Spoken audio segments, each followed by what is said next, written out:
What did Adolf Hitler's last bodyguard reveal after World War II? In 2008, Rochus Misch, the last surviving member of Hitler's personal bodyguard and one of the final witnesses inside the Führerbunker, published his memoir, The Last Witness. It offered a rare glimpse into Hitler's private life during the final years of the Third Reich. According to Misch, Hitler's daily routine was surprisingly ordinary. Because military meetings often lasted until the early hours of the morning, he usually woke up around noon instead of at sunrise. Misch also described Hitler as extremely disciplined with food. He claimed Hitler followed a strict vegetarian diet for most of the time, and wrote that during the 5 years he served around him, he only saw Hitler eat meat once. Rather than coffee, Hitler usually drank apple or caraway tea and often snacked on cakes and chocolates throughout the day. When work was over, Hitler frequently watched movies late into the night.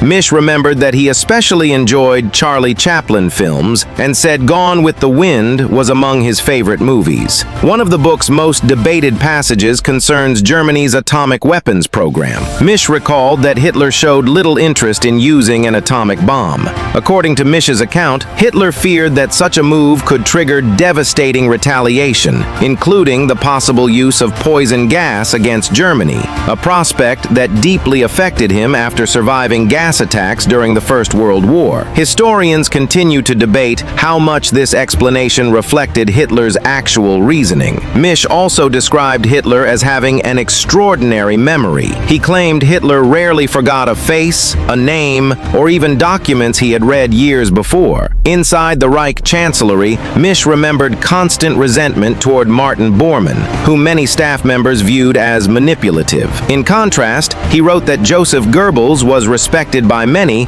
because he occasionally dared to disagree with Hitler. By early 1945, however, the man Misch saw every day had changed dramatically. Hitler walked with a noticeable limp, the tremor in his left hand had worsened, and his once commanding presence had faded. To Misch, he no longer looked like the dictator who had dominated Europe, but like a frail and exhausted old man. Misch escaped the Führerbunker during the night of May 2nd, 1945. Soon afterward, he was captured by the Red Army and spent nearly 9 years in Soviet captivity before returning to Berlin in 1953. He remained the last surviving member of Hitler's bunker staff until his death in 2013 at the age of 96.